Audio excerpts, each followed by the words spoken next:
Do you want to rank number one on Google? Well, I hate to say it, it's actually really hard. 10 years ago, it used to be really easy, but now it's hard. And you know what? Unless you watch this whole video, you're not going to be able to rank number one on Google. Hey everyone, I'm Neil Patel, and today I'm going to share with you 3 ways you can rank number one on Google today.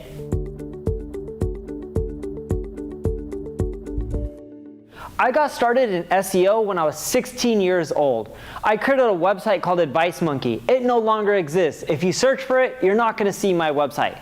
It was a replication, and a shitty replication, of monster.com. And when I created the website, I thought, oh cool, this is it. People are going to come to my site and I'm going to get traffic. But you know what? I popped up the website and no one came to it. From that point, I realized there was something called SEO that I had to do. I paid a few marketing firms to help me with search engine optimization so that way I could rank number one on Google for terms like job search. But you know what? I gave them money and I got no results. Eventually, as a 16-year-old kid, I lost all my money. You only can make so much money cleaning restrooms and picking up trash. So I had to learn it. But when I first started, it was as simple as putting the keywords on your website and you could rank. I wish it was that easy these days. Number 1, focus on content. See, Google has this update called Hummingbird. And with Hummingbird, what they decided to do is websites who just have content on everything won't do as well as websites who focus on one single niche and are super thorough. For example, let's say you have a website around dating. If you have a website around dating and your article is, let's say, talking about 5 ways you can land a date, or 5 ways you can land your dream date. If you end up breaking down, hey, go to Match.com, sign up, and you'll find a match after you create a profile, you're not going to do that well. But if you write an article that breaks down how to create a profile on Match.com, the ideal picture, the ideal description, how to be funny, how to even maybe add video. I don't know, I haven't been on these dating sites in ages. But if you go really in depth and you break down every little thing that they should do, and then after you break down Match.com, you then talk about Tinder, you then talk about Bumble, you then talk about eHarmony, all the other platforms. You then even discuss how you should respond to people and engage with them. Should you be hitting people up? What's the first thing you should say to them? How should you respond? Where should you go for your first date, right? How to carry from your first date and ask them on a second date. But if you're super thorough and your content is so amazing that people are like, wow, I read this article, I don't have any more questions, and I know what to do next. That's how thorough you need to be. So poke holes in your content, and as many holes as you can, and fill them all up, so then that way, people are like, this is the end-all site that you should end up reading if you're interested in dating online. Actually, what's funny, I wish dating was this easy when I was younger. I couldn't just swipe an app like Tinder and find the next match. I was sitting next to my buddy Terry the other day, and he kept swiping on Tinder, and he's like, check this out, swipe, instant match, swipe, instant match. 30 plus matches within a few minutes. But back in my days, you would have to go to a bar and meet people and actually talk to them. All right, so now that we got that out of the way, let's go into the second tip if you want to rank number one on Google. The second tip I have for you is optimize your title tag and your meta description. Have you ever done a Google search and noticed that every time you do it, there's this link at the top and then there's this one sentence? Well, the link at the top is called a title tag and the description below is called a meta description. Now think of it this way. If you search for the phrase online dating and you don't see the word online dating in either the title or the description, are you going to click on the result? Well, if you are, there's something wrong. Because why would you click on a result that isn't related to what you're looking for? In addition to that, have you ever done a search for a term like online dating and have you ever noticed that the word isn't in the title or description? That's because Google tracks who's clicking on what listing. And they've learned that when a keyword is in the listing, the same keyword that you're searching for, they know you're way more likely to click through. So in your title tag and your meta description, make sure you include the keyword.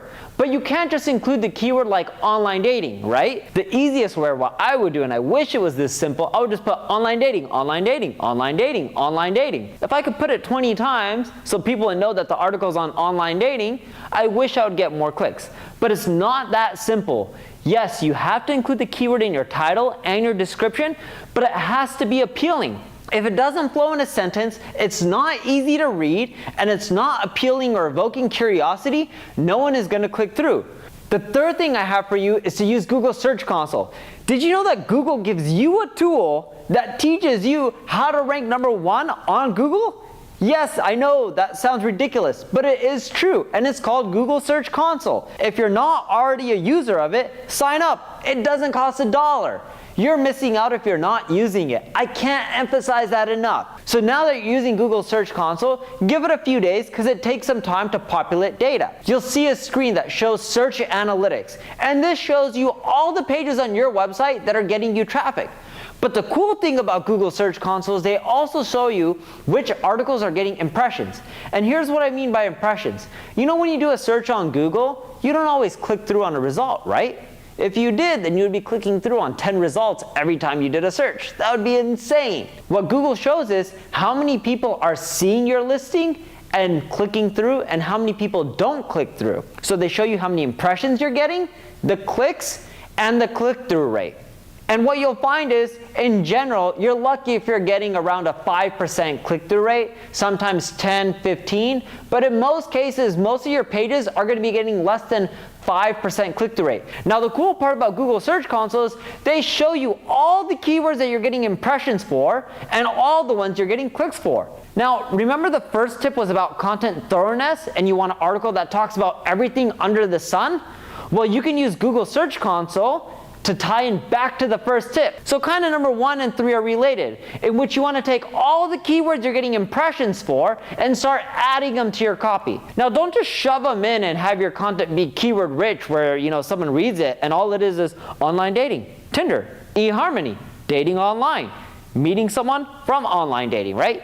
If someone was reading your article and it sounded just like that, they're gonna bounce off your site because that means your content sucks and it just has too many keywords. It has to flow naturally and be educational. So you wanna take those keywords that you're seeing in Google Search Console and add them to the article. Now we have an article on Instagram, and it teaches you how to get over 300 targeted Instagram followers per day. That article is around 10,000 words. When I first wrote that article, it wasn't 10,000 words, it was roughly 2,500.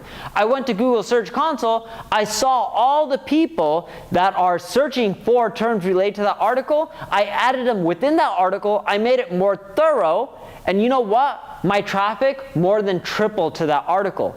Yes, it is that simple. And when I made that change, it didn't happen right away, but I noticed the results within 50 days. That's not a long time.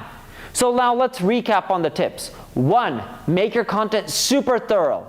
2, make sure you include the keywords within your title tag and meta description, but also when you're doing your title and description, make sure you're evoking curiosity and you're creating an amazing title that everyone wants to read and click through.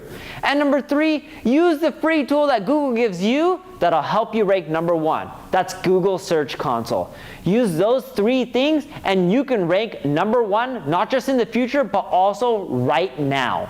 Now that you've learned these 3 tips, I challenge you, in which I want you to take these tactics and implement them. And then after you implement them, in the next 45 days, I want you to leave a comment with your results. Because if you're not doing well, that means I'm not happy, and I know these tactics work, and that's why I'm challenging you. Because if you implement them, you're gonna see results, and you're gonna be ecstatic, and your life is going to change. And I wanna build a community of like-minded people where we all take action and we help each other grow. So I challenge you to take action and implement these 3 steps. Now granted, I know you may be busy and you may not be able to do all of them right away, but just pick one.